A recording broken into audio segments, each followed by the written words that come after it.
I'm not a man. I am Cantona. Number 94, looking for Eric. Welcome to Long Play Video.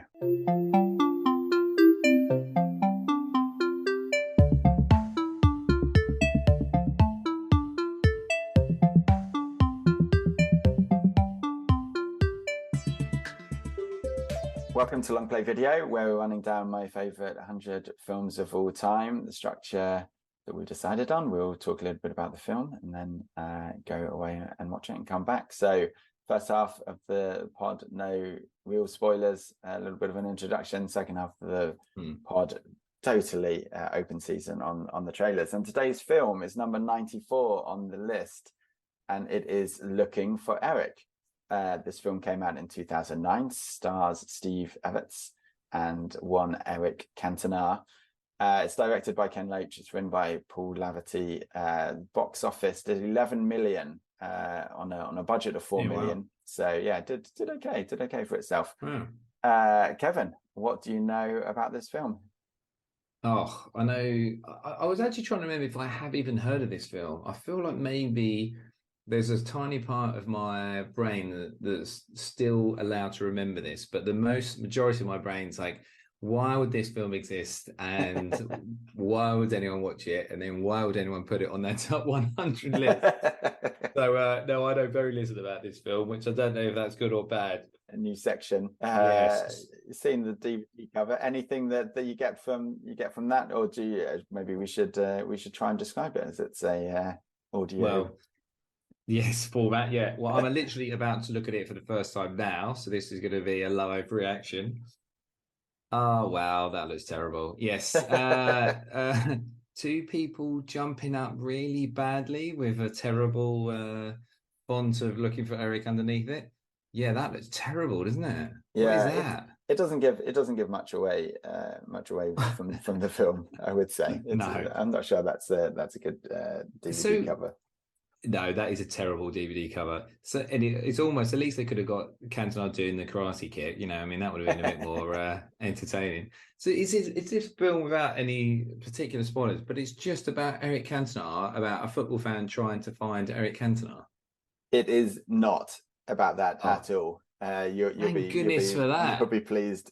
You'll be pleased to hear. So it's a Ken Loach film. Do you know Ken Loach? So he did Kes. Wind That Shakes the Barley is his big film. So he's a British director whose films are always very real and pretty kind of hard hitting, and talking about the establishment, and a lot of the time is kind of troubled male characters, and he's not a frivolous guy. I've never met him, but he doesn't strike me as a frivolous kind of guy who would do like a sports movie, and that is very much in keeping with this film. So we'll go into a little bit about why it is in my top 100. But I first watched this on DVD in May 2010.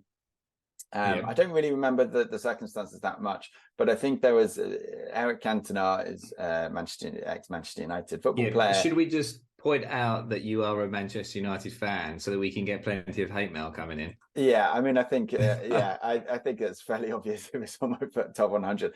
Funnily enough, when researching the box office, they said it actually struggled to do well across the UK. Because obviously, if you're not a Man United fan, you're just going to hate this film on principle and not go and watch it, which is very much in keeping with the movie, which is why people should actually watch the movie. But that's starting to get a bit meta. But yes, I am a Manchester United fan. So he's done a couple of films after his career, and I just remember seeing a trailer for it and then thinking like, oh, that would be good, and kind of. I watched it once, and then I wanted to watch it again with my then wife. Yeah, we were married. Yeah. We were married by that stage, and she didn't know who Eric Cantona was. So then I had to explain who Eric Cantona was, and I was talking to her about this, sort of saying, "Do you remember watching this film?" And she's like, "I remember watching it and having no idea what Eric Cantona was." Yeah, and I think I wanted to show it to her, and the reason that it is in the top 100 is because I think this is the best representation of what football means to a lot of people across the country. And I think it just sums it up really well about how kind of nuts it is. And I've just returned from Old Trafford. I was there at the weekend, and I was in the Stretford End with 80,000 people total, but with like 10,000 people very close to me, all kind of shouting and living as if they were on the pitch, and that the people on the pitch were good friends of those that they knew the first names, and that they could definitely hear. They could definitely hear you when you shouted that they maybe needed to work a bit harder and do a bit better. And I think that's the nicest way to describe a football match, I think, in any scenario. We want the PG rating on the podcast. I don't think we can get too much into it.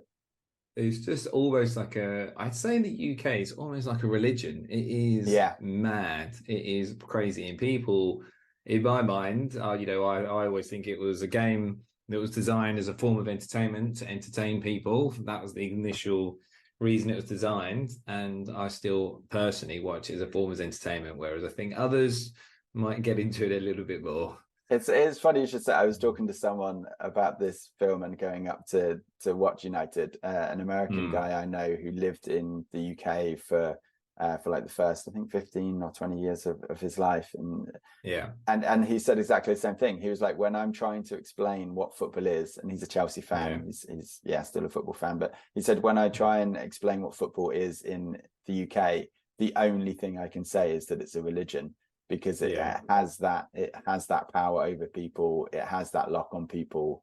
And like he was saying, none of the US sports kind of come close, because it just doesn't. And that's it. And that's what this film really, really shows well, alongside, it is quite serious. It's a Ken Loach film, so I always kind of equate Ken Loach and Mike Leigh in kind of the same bracket, but as Ken Loach film, and it is about kind of men having trouble, and how do you and having mental health trouble, and in being in a bad place, and how do you get out of that place, and having friends who will help you, but like it having to be about you in the end, or like you and your imaginary friend Eric Cantona in the end.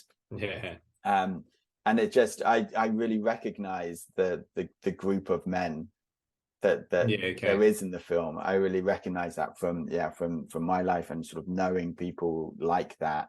And in terms of your experience in your circle, are you Eric Cantona in that scenario? And are you coming to people's dreams and teaching them how to play football? I mean, I was known as being somewhat flamboyant when I used to play sports. My nickname at my hockey club was Tart. Because I would always try and do things that were.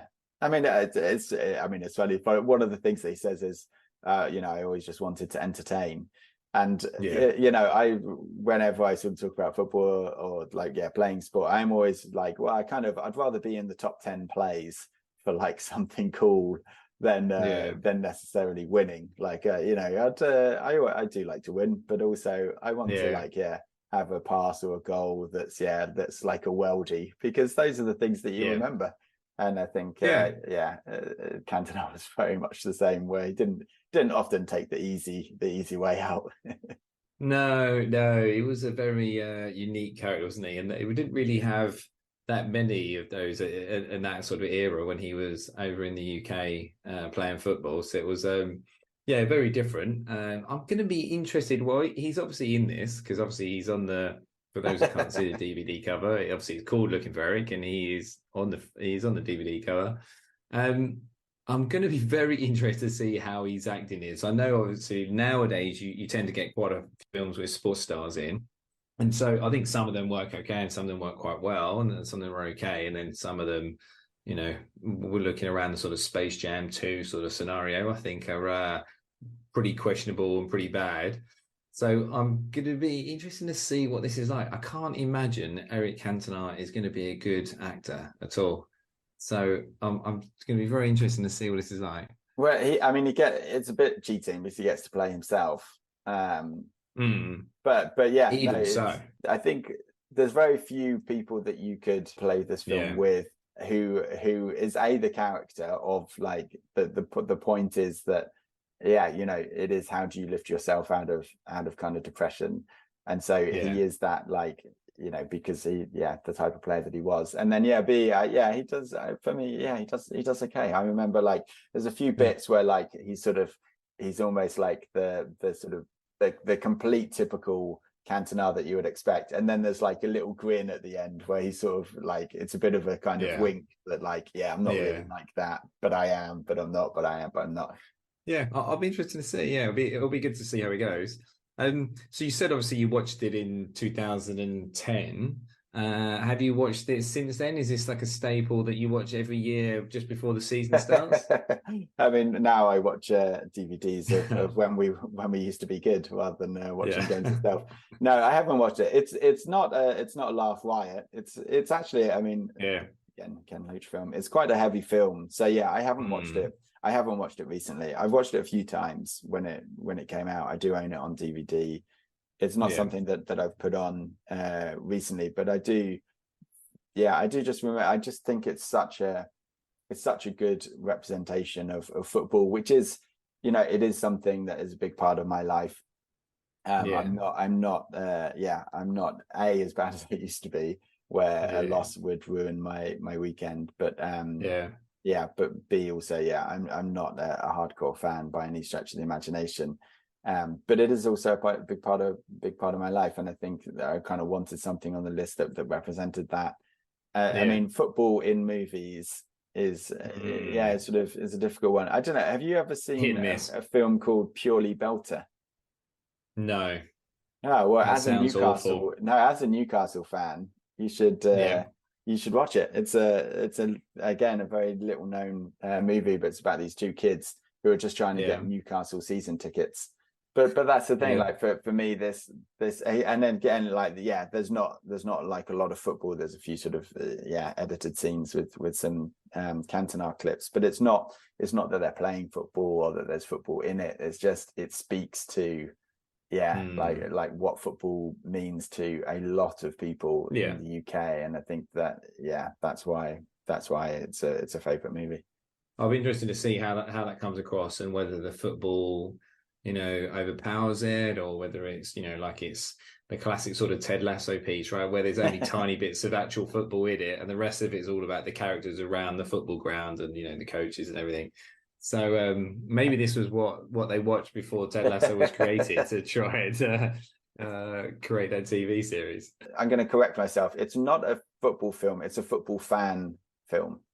It's about the experience of being a football fan and what that means for you, and that tribalism and the religion and everything else. Rather than a football film, it is about being a fan and like what that means and how that helps you and doesn't help you and things like that. And obviously it came out in 2009 when Manchester United were quite good. I think now it would be a completely different story. That's going to be interesting then. I'm going to be interested to see what this is like, because for me, like I said, I never got into that real tribalism and that sort of religious part of football. And, I've seen a lot of things happen because of that. As with any religion, there's often issues and wars. And so, I'm not like a huge fan of that part of of football as a whole. And I do think it's very encompassed in the UK. There's a lot of it, and it's not always pleasant. So I'm going to be interested to see if I like this film or not. I mean, obviously it's already about Man United, so it's a step down. And then, but I'll be interested to see how they, like you said, how they sort of cover off the other pieces of looking at depression, and especially at that sort of time as well. I was like, were there many films thinking about looking at sort of depression and what that means, and how you actually what you can do to try and sort of help, and how your friends can be an important part of trying to help you out of those scenarios. So Yeah, will be interesting to see. And so it's in your top 100 then, because it is like you said, a football fan film, and obviously football's so much of has been an integral part of your life. Yeah, that's why it's there. As well as I remember it being really sympathetic, but also kind of really good look at the sort of the male condition, if to speak grandiosely. But there's a bit in it where, and obviously we're pre, so no spoilers, but there's a bit in it where they kind of, I think they like his group of friends realize how bad he is, and like what position he's in, and they're just like, oh come on mate, like and I just almost had a physical reaction when it was on, where I was like, yeah, I've said that to people, I've been in a room where someone's just like, oh come on, now we're gonna have to sort out your stuff as well as our stuff. Like, what's going on? You were talking about obviously this is a football fan film. Obviously, it still is a football film. Is this where we think about other football films that we've seen? Is it where this comes in? I was thinking, my first thought about this was, I mean, obviously everyone would talk about Ted Lasso now, but obviously it's TV. But I was thinking Escape to Victory. That's the first thing that came to my mind. It's obviously a good film that has football in it. Yeah. But actually, it's very limited amount of football, and it's obviously very old as well. So probably aging myself a bit too much with that. But I mean, maybe that's in the top 100. Maybe it's not. I don't want to. Oh, well, we go. I don't want to give anything away and leave that. Obviously, some good performances by a lot of actors. I was thinking, with your penchant for rom-coms, that surely Bend It Like Beckham was going to be making a big feature. You know, a bit of trivia. That was the first Western film ever shown in North Korea. Oh wow! Yeah, there you go. Bit of trivia on Bend It Like Beckham. So, what are you looking forward to in this film? Then, obviously, you're talking about like the way that he deals with some of those, interesting topics. Yeah, there's some really funny lines. And Eric kind of gets a lot of them. So I think it's sort of slightly more uplifting than maybe I remember it. But yeah, I think there's some great lines in there. I think it's very true to life, which is it's Ken Loach all over. And it's sort of very early internet era as well, which I think will be quite funny. So YouTube is a part of it, but it's like, oh, it's on YouTube, and he's like, what's YouTube? So oh wow, that probably dates it a bit. Yeah. Okay. Well, I think it's going to be interesting. And is there anything any sort of quotes that you specifically remember, or do you want to save that, or yeah? Well, it's funny because to prove that he's really there, which is just, I mean, obviously it's just bizarre, because obviously he's not really there, because that would just be weird.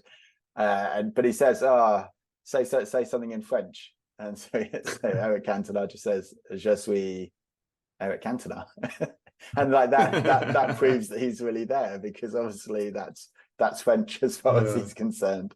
That's the best French that he'd have learned from modern languages in the UK. Exactly. That was probably his O-level French coming out there. I mean, I would say it's sort of from an elevated point of view, and Ken Loach is a fan favorite of the Cannes Film Festival, but it was nominated for the Palme d'Or. It didn't win, but it did win the ecumenical jury, which, funnily enough, The Beast of the Southern Wild was also nominated for. And the ecumenical jury, for those who obviously don't know, I didn't know, I had to look this up, is a movie from the festival's competition that best touches the spiritual dimensions of our existence. Wow. Yeah. That sound good. So the quote for it, the reason why it won that, it says it's for its great artistic quality and its humoristic, optimistic, and humanist approach of the crisis faced by contemporary society. The film portrays values that are often under fire today, such as friendship, solidarity, the importance of family, and dialogue towards oneself and the other, which the mythical Cantona summarizes in one sentence: "The best action I remember is not a goal, but an assist." There you go. Yeah, there you go. As per you. Yeah, that's interesting. So this might be in a post-COVID world, where I think there's been a lot more focus on loneliness and lack of community, and so we just need our own alone time. You've got to be happy with living with yourself or being by yourself. And I think really that's, for me, I don't think that's right. I think we're, as humans that we are, we're actually always been in large communities and we're always supposed to be. And yeah, it'll be interesting to see if this sort of covers that off. Does it link into those things, like you said, of actually having those communities of your friends and talking to them about certain things, having your family, having all those different aspects, and how do you leverage those to try and help you through difficult situations? That's a really good point, and I think it would be interesting because that is how I remember it, is through that lens. And actually, with the isolation that COVID did bring, and sort of some of the communities, and I can imagine that there were people that, like, when they were allowed back into the grounds for football, like, for them that was like the end of COVID, because they're so used to being in a ground with 80,000 other people who are all, well, I mean, you've got the away fans, but like 70,000 people, all who are wanting the same thing as them, and who all kind of to a certain extent thinking the same thing as them. And I mean, again, I was at Old Trafford on Saturday with a friend, and there's definitely, it's a unique experience being in a crowd like that, and being able to celebrate 1 goal, 2 goals, but one of them didn't count. But but like that roar of the crowd, and that, like, I was talking to the guy next to me, who was a fan, and we were obviously complaining about the team, and then like he left, and he was like, okay, well, see you later, fella. Like, and I've spoken to a lot of fans when I've been there. I've been sat next to someone who remembers George Best, and even Duncan Edwards, and he's been going there for 70 odd years. And talking to him about the history of the club, and you just spark a conversation with people, because there is a community there, whether it's whether it works or not, there is a community there, the football is kind of what brings people together. So it will be really that will be really interesting how it stands up, and kind of that what was lost and what wasn't during COVID. It will be interesting. Cool. Okay, wow. Let's grab your spot on the sofa, get your popcorn ready, and we'll put it in the video player.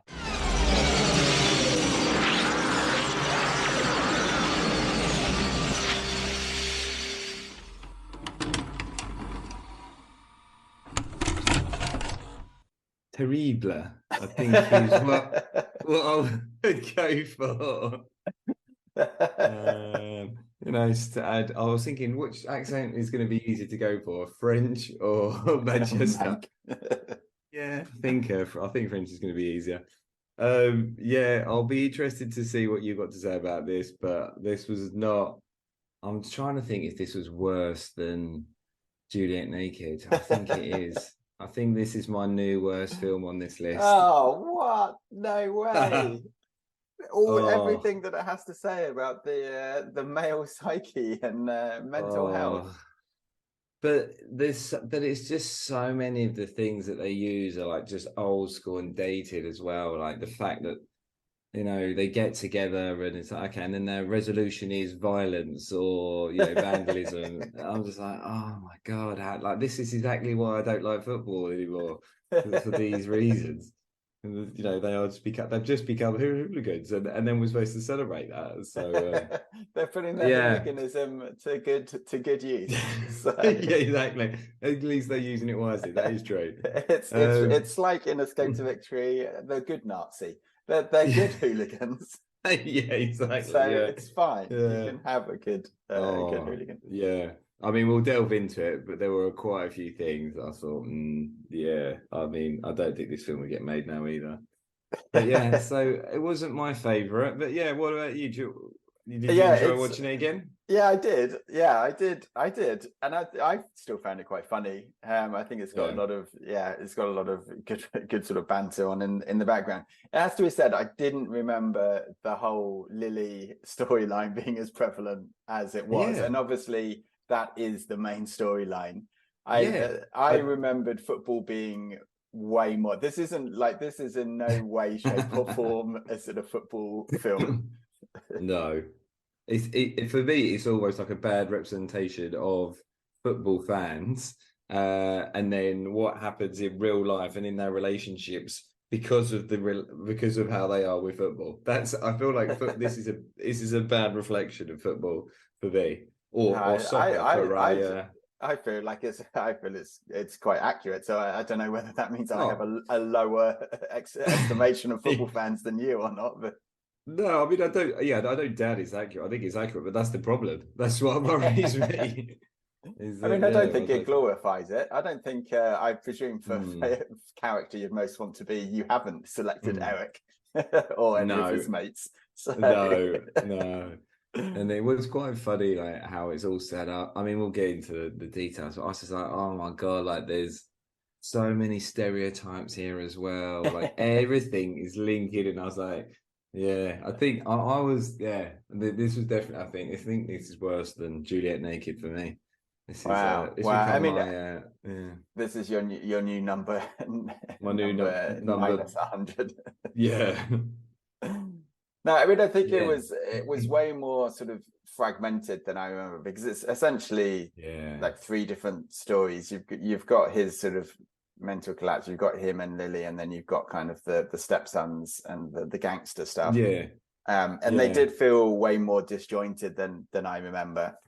Yeah, and they sort of all kind of come together a little bit, which was a bit weird. But I do think with the banter and kind of with the male friendship and some the rant about football and about Manchester United and the club being taken away and not being about the fans anymore. I mean, that's very true.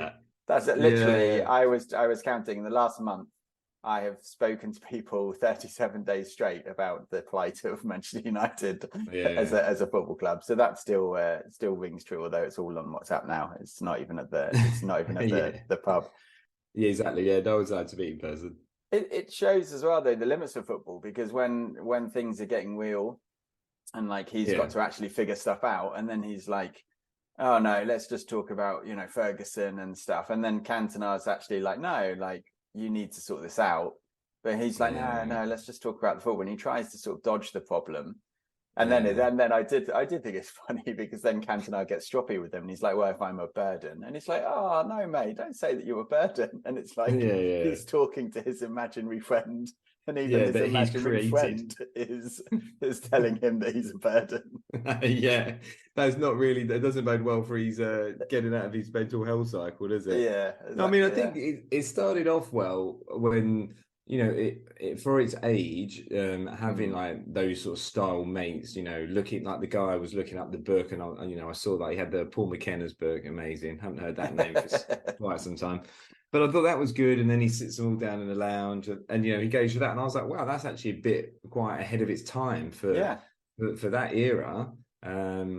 But then, it does sort of fade away a little bit for me after that. I must say, when I was thinking about what was good, I was like, I can't believe I'm actually going to write this, but I think I'm going to put Eric Cantona as what was good.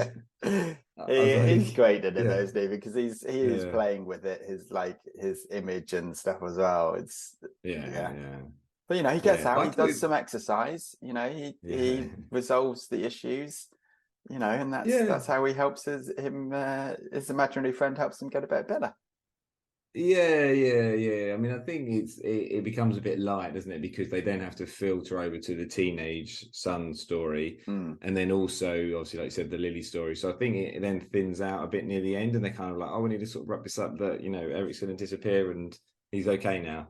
So I think they could have done a better job with continuing that a bit more. I think, like you said, it becomes a bit muddled because there's too many storylines going on.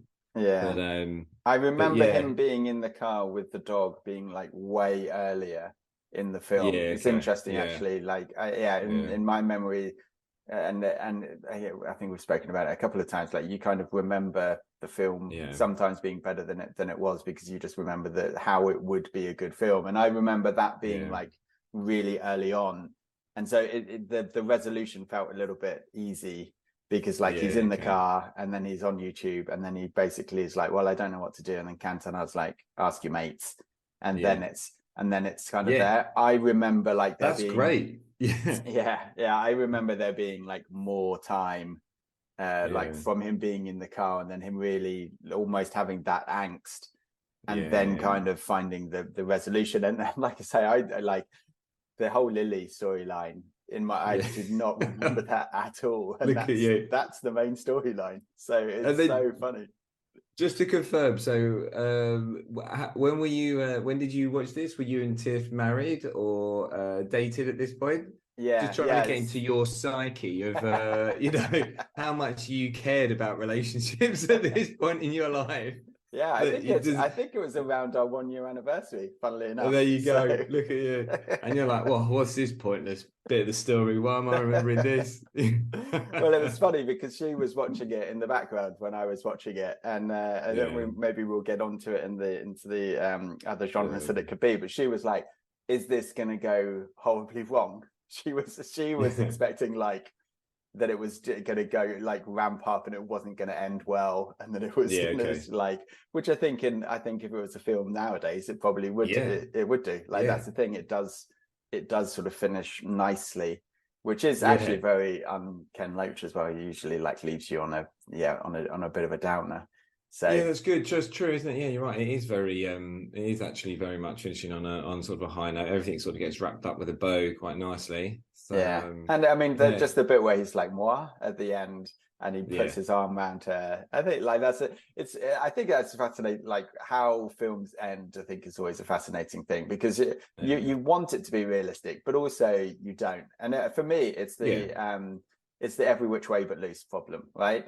They try and do the film and they make it realistic, so he loses the fight, he loses the girl, and everyone's just so bummed out that they then have to do a sequel where he wins the fight and he wins the girl back. So it's I think you want realism in a film, but you want it to have led somewhere, and you want to go out on a high, don't you? Yeah, and I think that we've said before as well, right? It is all about escapism, right? I don't want to just see like my life relived on a screen that I'm paying for. I'm like, well, I'm living this. I don't need to pay for it to sit down and watch it. I did notice as well that Eric Cantona is the executive producer on the film as well. And I was like, of course he is. Of course. He set himself up. He's like, I'll be in the film, but only if I can be credited as an executive producer. He probably wrote most of his own lines. It's just classic Cantona, amazing. I think it's just. I mean, it's so funny when he sort of gets philosophical, and the other Eric is just like, I'm only just over the fucking seagulls. I mean, there's a lot of references where I think you have to have been in the 90s watching the Premiership that this kind of references.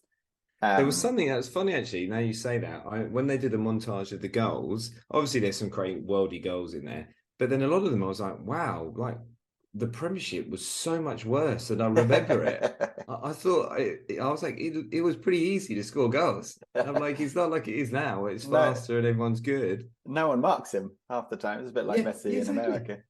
He's always he's always open. Yeah, I was like, I did think that was quite funny. I wrote that down. But so what did you think then in terms of like what was good? What was I mean, obviously you liked the fact that the storyline had those sort of the mental health piece in his friend. And the banter with the mates, I think it's just all of his mates are kind of comedians, and they are like either stand up or they've been on TV. Like you kind of recognize a lot of his friends from like UK comedies and dramas and stuff. So I think a lot of that is actually ad-libbed. But like when they're doing the meditation and one of his mates is like, I get dizzy if I breathe too much. When they're talking about YouTube and someone asks if that's the new Brill cream, like it's just like the funny stuff in the background. When they get him by celebrating the goal, so he rushes back into the pub and stuff. That was actually really good. I did like that. I was like, that is classic, and that reminds me exactly of mates and or football fans. And like the fact that like his main mate, like he's basically just tried to kill himself, and he's like, what have you been up to, dipstick? and he's like, oh, where's my car? He's like, oh, it's like you, it's fucked. But then like drops him off, and he's like, you can call me day or night, anything that you need. You just let me know. And so it is for me, and I think it's generational. I think it's also of the time, but it's that not showing emotions, but the emotions are there. And like, the fact that he's like, he's done the research on the laugh thing. So he goes and gets like, they each go down there trying to make him laugh and stuff. it is like maybe like 80s, 90s into the 2000s. That's how I almost sort of recognize men sort of interacting, saying that they're friends and doing that stuff. And I think that it does seem outdated, which is good, but I think it's very accurate of what that time was, and kind of what a lot of the kind of male interactions at the, like, especially in the 90s is kind of portrayed as from that generation. I mean, interesting question. How old do you think Eric is supposed to be in the film? Well, it's true actually, because he should have been substantially younger than the cast, really, I guess, in my mind. No, like the main Eric, like the main. The main Eric. Oh, how old is he supposed to be? Guy, because he has his kid when he's 21. So she's finishing uni. So he's probably is he 21? She's 21, right? I don't think 21. We know he's So they're the same age. Yeah. So you're living in the old times, Andy, like this. Well, but my point is that, like, he's probably under 50. He's probably very close to our age. If I can reveal that sort of private information on the podcast. Yeah, exactly. We are both under 50. Yeah. But that's the thing, like, and how old does he seem in comparison to like under 50s now? And that is like, that's in the space of like 10, 15 years. But like, he almost sort of seems 60. But theoretically he would be in his 40s, right? So that's like, it's funny that I did see that was something I wrote down. I was like, the pre-COVID obsession with work. I remember, like, you would constantly just be working as many hours as you could find and as hard as you could. I can't be late. I can't be late is what he's saying when he's in the hospital. Yeah, and you're just like, God, like, you know, obviously as bad as COVID was, you know, hopefully it's going to bring some changes that are going to be good around, you know, hybrid working, although. Yeah, not to get into it here, but yes, I was just chatting to my mate here, and he was saying it's actually changing here, and he's getting mandated to go in 3 days a week. Yeah, no, it's definitely the same here. Yeah, people want to be back. But it's weird, right? Because like we don't want to delve into it, but like people just going, "Oh, we want to go back to normal." It's like, well, we're not going back to normal. We're going back to what was there previously. It doesn't mean that's the best or the right scenario. It just means that was what it was, you know.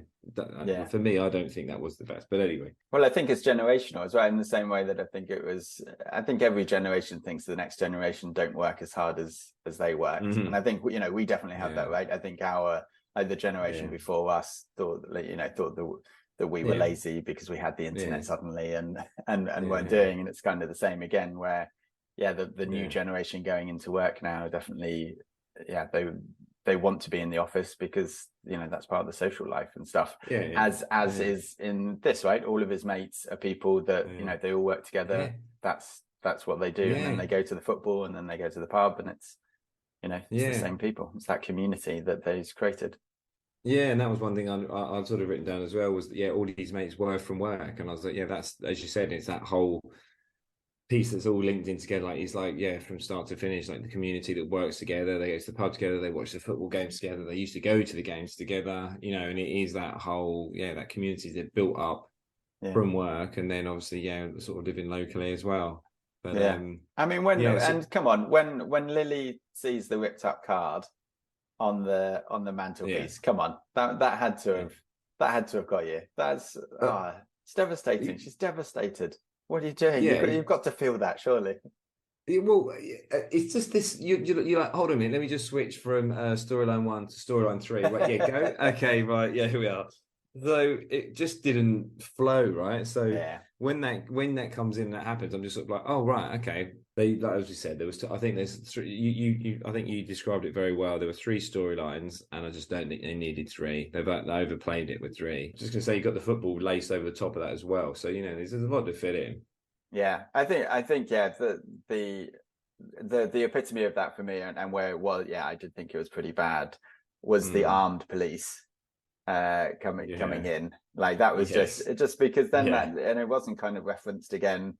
Like, if that happened, I presume you're never going to see them again. Like, the baby gets taken by a policeman, and you're just like, that's going to be hard to come back from. I mean, you strike me as a man who's had some bad dates in your time. Have armed policemen ever come in and arrested you and the person that you want to date with, or are you under that level? Not both of us, no. But yeah, it's a pretty bad day, isn't it? You could see he'd be coming back from that after he'd already left her once many moons ago. And just left her and didn't tell her anything about it. She kindly sort of leads him back into her life, which, I don't think he really gives that much of a good rationale after he says the wrong wife's name when he sees her for the first time, and she's like, Jesus. No, that's your second wife, Eric. You're like, that's a bad start. Yeah, I mean, come on. I mean, that was just a shocker. But was there anything that you noticed this time around that, other than the third storyline with Lily, that you missed? Yeah, and just sitting there watching it with Tiff. Be quiet. I'm trying to watch the football bit. Yeah. Just it was way less about football than I remember, which I think was great. Although I do think there are still some lines in there. When he says like about the goal keeping him going for months, and that when he used to go, it fills you up so much that you just forget about the rest of the shit in your life for a few hours. I think that's old school football, and that's and that is the people who are obsessed with it. I think he definitely gets the record for worst date ever, and probably also worst grandfather, because he just at one stage he just gives Jess the baby. And he says, I don't know how to look after a baby. He says, well, just learn. And I don't think that's the greatest thing ever. Did you? How were you going to describe the plot to the aliens? Right. Well, I've got a couple here. So, depending on their knowledge of prior movies, I mean. I thought you were going to say about Eric Cantona. I mean, let's just presume the aliens know who Eric Cantona is, because So this is my second favorite one that I've gone with, but I'll tell you my first in a minute. So the second favorite was a Poor Man's Full Monty. So that was If They Knew, obviously that prior film. But if I was actually going to describe it, this is what I went for. Someone lost a bet to put Eric Cantona in a film, and he made it so bad to ensure he was the best thing in it.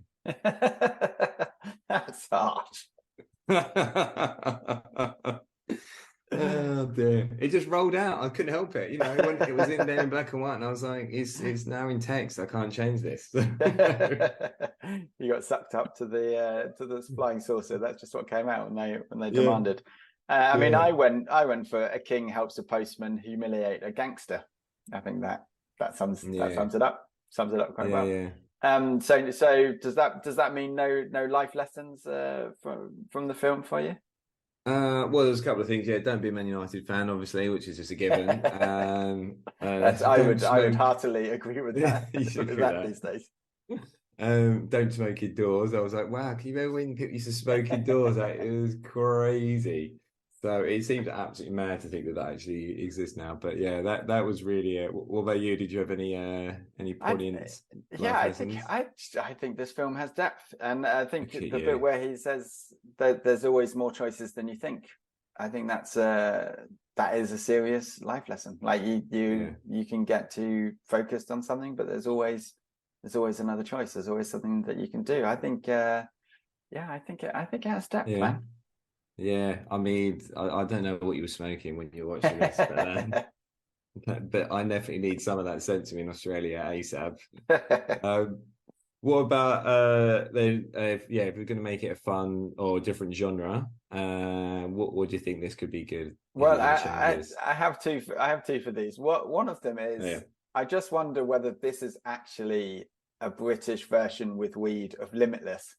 This is actually like the British way of doing Limitless. Whereas Limitless ruining that film for me. Limitless is American, and it makes you like the most intelligent person in the world. This just means that you can just actually overcome panic attacks and depression, and it's like just slightly better. I feel like this is the British version of Limitless. It's not. It doesn't make you all powerful. It just makes you like just about be able to cope with actual life. Barely cope with actual life, and then the gangster comes into your world as well somehow, and you're like, exactly. It's pretty much the the same storyline. The gangster comes in, he has to try and deal with that gangster. He sprays him with red paint instead of killing him and drinking his blood. The other genre was actually if they had just sort of lent more into the gangster. So like that then became a blood feud, and like the next day a box arrived at Eric's house and it was Cantona's head. Wow. And like they just really leaned into like really hardcore gangster horror. I think that would have taken it in a new direction. Yeah, nice. Wow. That would have been good, actually. Yeah. God, I mean, really taking Cantona off would have really. I wonder if they would have kept him as he's, he's sort of imaginary friend, but like headless, and he would just be writing notes on paper or something. Yeah, that would be interesting. What did you go for? I went for more like a psychological drama, where he sort of leans more into becoming like a serial killer. And so he just looks like he's only half a step away from that anyway. It's like he has a creepy Michael vibe. Douglas in Downfall. Oh, he definitely has a creepy vibe about it, for sure. Oh, yeah. So I was thinking that could work quite well. Falling Down, imagine him. Downfall. Yeah, Falling Down, that's the one. Yeah, Downfall's just an amazing board game. Yeah, so I thought that would be quite good. But yeah, that would be good. Again, I think a British Falling Down with him just like going and stealing pasties. You're just ruining all these films for me. Like every time I go back and watch these films, I'm going to think of this terrible thing, and it's going to taint it for me. And I love Limitless. I mean, but the character you most like to be. I mean, is there any other choice other than Cantona? Because you are also imaginary, so you don't live in that actual world.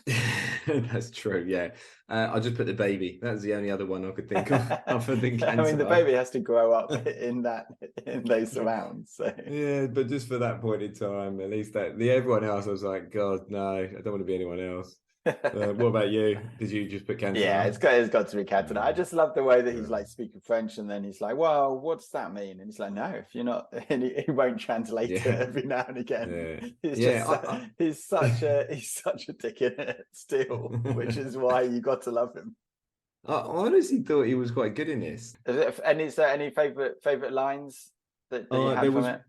There was one that I mean, there are actually some good lines in it, but the one that I had was when they were brainstorming in the pub about what they were going to do, and they're like, "Oh, what's happening?" And he's like, "What's he frightened of?" And then someone goes, "I don't know, the unions." And I was like, "What?" And they took that as a serious it's like, no. And I'm like, there's so many great suggestions that people are saying in that. It's so funny. It's such a funny scene. Yeah. But yeah, that was my favorite line. How about you?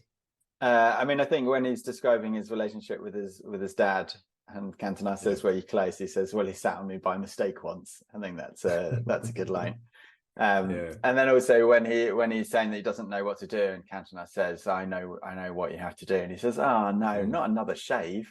I've tried that." So just shaving is enough. So. Yeah. Is there any references that you thought that didn't stand the test of time? I mean, I just loved seeing the cameras and the phones. That was just amazing. And as I say, the football stuff's all pretty relevant. Just as an FYI, I didn't have to look it up. The game they watched in the pub is the semi-final of the Champions League, and Paul Scholes scores a goal and it's 1-0, and they go through to the Champions League final. Didn't even have to look that up. I don't know whether that was more or less exciting than watching this film. It's a good goal where he kind of shins it, as he's admitted, but I think it's very of it's very of its time. It's almost of its time, like 10 years before as well. I think it's kind of a late 90s film. I would say, kind of in tone and everything else. Like you say, I don't think that none of the characters are complex. They are a level deep. Is that stereotyping? Is that just kind of showing the issues? Yeah, I did think that they did, like I said, they stereotyped a bit, and because it did feel a bit like, oh yeah, they're all from the north, so they're stereotyping. Oh, everyone from the north doesn't have money, and somehow they're always involved or linked with drugs or gangsters, and then they all just work as postmen. So I sort of thought, this does feel a little bit over stereotyped of what people might have thought, people for the North were like. So I don't know. I thought he overplayed that a little bit. Obviously, he's trying to get into that sort of working class man. That's the whole point of, those people feel exactly the same as anyone else. Everyone's all in the same boat. We're all struggling through the world to get to where we need to be. So no matter where we are or where we've come from, but I did think he maybe overplayed the stereotype a little bit. And it, like you said, it might have been just of the time. But for me now, it felt overplayed, I thought. Yeah, I haven't actually seen I, Daniel Blake, which is kind of Ken Loach's sort of more modern one of sort of on the working class in the UK. I don't know whether I can't think of that many films now that you get, and that many British films that are kind of about like the working class now, like today, rather than looking back at the 80s or 90s. It does. Yeah, that's a good point. I don't know why that is, but maybe they're out there and I just haven't seen them. But it's sort of, I think in the sort of late 90s and early 2000s, there was, as you say, with Full Monty and kind of other things, there was this kind of these films about working class and the miners' strikes from the 80s. I think that there's films about and kind of the unions and what happened, like the sort of come back to sort of Thatcherism and stuff. Whereas now, you don't see that portrayed as much. That would be the only thing. I mean, the reviews again, like 4.4 on Amazon. There was only a few though that I thought 4.4. it's incredible, isn't it? One star review. There were times I laughed a lot, but in general, very depressing to my liking. One star. But there were times when he laughed a lot, or she laughed a lot. I know that though. If in a film you laugh a lot, surely you give it more than 1 star. Surely you do. Well, but I like that they've given a review to say it was more depressing than I would like, and then consequently for me, I would give it 1 star. And I think that's a fair review. I think if you laugh a lot at a film, does that not give it a star? Bearing in mind, you have to start with 1 star because you can't have 0 stars on Amazon. So I think if I laugh a lot, that immediately gives a film 1 star. Maybe that's just me. I mean, having seen this film, I think 1's fine. And then even some of the 5-star reviews I sent off for Looking for Eric, and it came earlier than expected and was very securely packaged. 5 stars. Great. I mean, you can never doubt Amazon, can you? But and then someone they gave it 5 stars. Bought it for a friend of mine. He rates it highly. 5 stars. Oh, there you go. So I don't know whether they've actually ever watched it, but it's about community, and they trust their friend. And then the Empire review was quite interesting. Not because, first of all, they referenced the Escape to Victory, which may be coming in a couple of weeks, so we'll save what they say there. But what they say is what makes Looking for Eric so special, what makes it perhaps the best film about football there's ever been, is that it doesn't try to fictionalize on-pitch glories. It is instead about how we feel about the beautiful game. And when I saw that before I watched the film, I was like, brilliant, that perfectly encapsulates this film. And having watched the film again, I'm like, but does it? Is it about football? No, it's not about football at all. And then, what makes it the best football film ever is it's not about football. Yeah, it's definitely not the best football film ever. I mean, there's so many more, which as you said, we may or may not be going through one of those later date. But yeah, they sound like great reviews. I can't believe it got such a high mark on Amazon. God, people got nothing better to do with their lives. I'd love to. Maybe we should do a film about people reviewing things on Amazon. It's one stop away from Gogglebox, I think. As far as kind of similar movies on Letterboxd, Bender Like Beckham, it is I think nothing like at all apart from it features a Manchester United player somewhere in the title. The Blind Side, Silver Linings Playbook, and The Royal Tenenbaums. Okay. And then The Full Monty is in there. I think The Full Monty is it's a northern thing, isn't it? That working class sort of piece. I can see the Royal Tenenbaums a bit and Silver Lining Play, but just in terms of that, difficulty of trying to deal with things, and it been a bit more of a challenging film rather than just an easy, we're just going to go in and watch this nice, easy, happy film. It is going to be challenging to watch. It's going to, this person's life is very difficult. And a lot of the people that are in his life are also having very difficult lives. Yeah. Okay. So then the big question for me, and I was confirmed. I was thinking, I know the answer to this before I asked this, but here we go. Would it still be in your top 100? If not, would you replace it? And would it move up or down the list at all? It would still be in my top 100. I still think what's happened? It makes me laugh a lot, and I would give it more than 1 star for that. There were times with the banter with his mate, and when he's talking to Cantona, it just made me laugh out loud. I think high 90s is where it should be. I don't think we're not plummeting it down. Obviously, you're doing the maths. So Beasts of Southern Wild moves out of the top 90. This probably moves up a slot into that one. Oh, so I would imagine all of these should be moving above. I mean, even Juliet Naked should be above this. This would be very tough. No, I think it makes me laugh.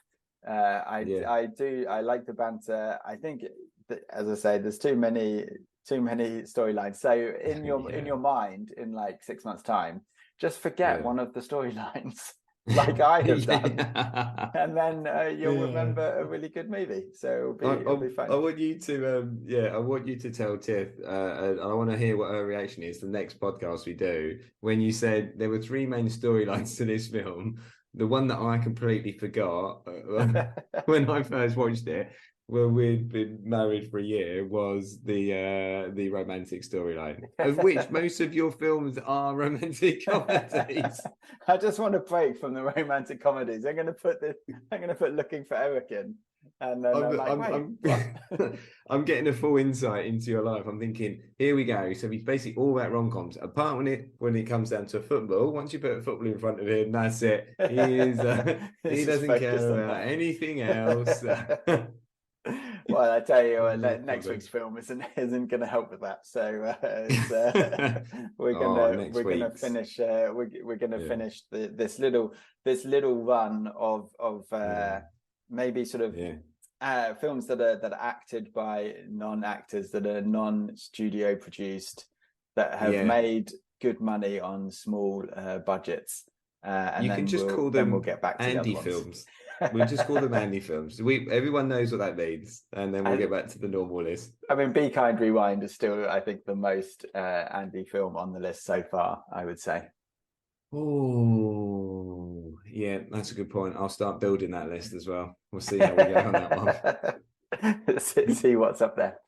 Wow, that's I mean, they can't all be winners. That's the point of the podcast. No. This is still one of my favorite 100 movies, and we'll see what you think about it next week, and speak to you then. Yeah, well, thanks to Tom for the theme song, and we'll see you next week on Long Play Video. You are Cantona.